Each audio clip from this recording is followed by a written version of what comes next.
Shalom Bracha, nous poursuivons avec la deuxième Mishnah du 7e Pérec. La Mishnah continue, Vot Klal Acher Amru. Voici encore une autre règle que les Chachamim m'ont donnée.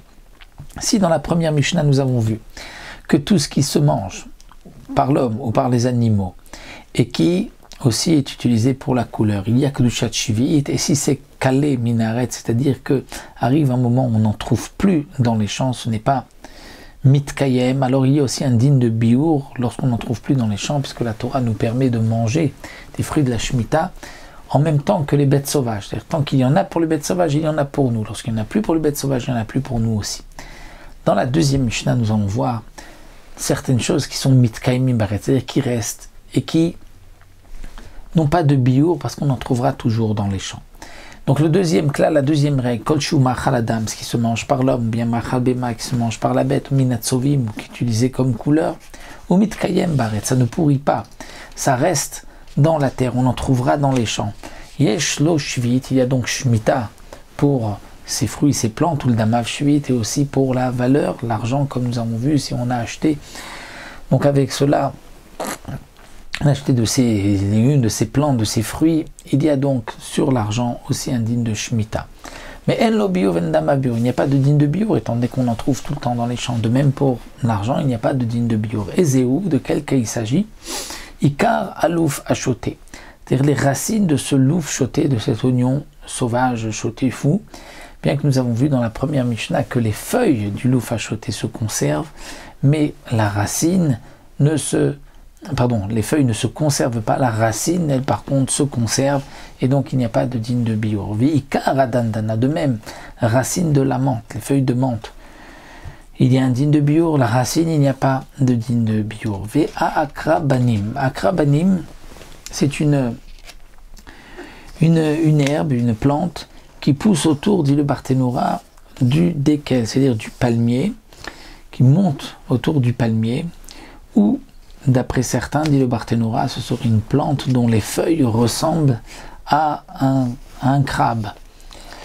Donc, akrabanim, shanakrab. Vachalbitzin. Chalbitzin, ce sont les racines du netzchalav. Netzchalav que nous avons vu dans la première Mishnah, c'est une plante dont les feuilles étaient très très blanches comme le lait, ou que lorsqu'on les coupait, il y avait un liquide qui sortait comme du lait.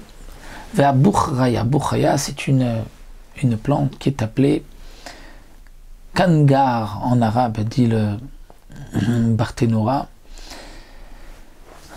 Donc ça c'est pour ce qui se mange par l'homme et par la bête. Ou minatsovim, et minatsovim, c'est-à-dire de ce qui est utilisé comme couleur, à poua.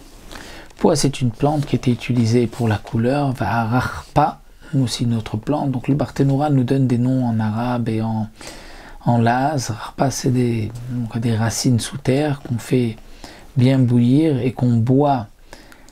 Le rachpa, on boit de ses eaux, et celui qui a des vers dans les intestins vont mourir par ce liquide.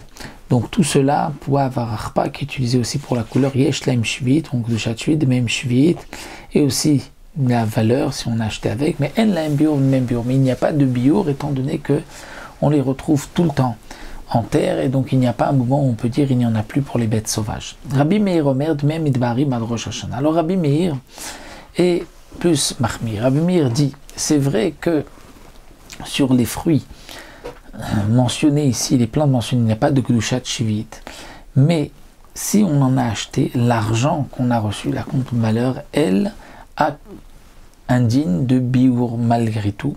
Donc bien que les plantes elles-mêmes n'ont pas de din de biour, mais l'argent a un din de biour, mais il faudra quand enlever le biour avant Rosh Hashanah, c'est-à-dire que bien qu'on en trouve tout le temps dans les champs, donc normalement il n'y a pas de din de biour, mais malgré tout, Rabbi Meir considère que il y a un din midé rabanan de biour. Pourquoi?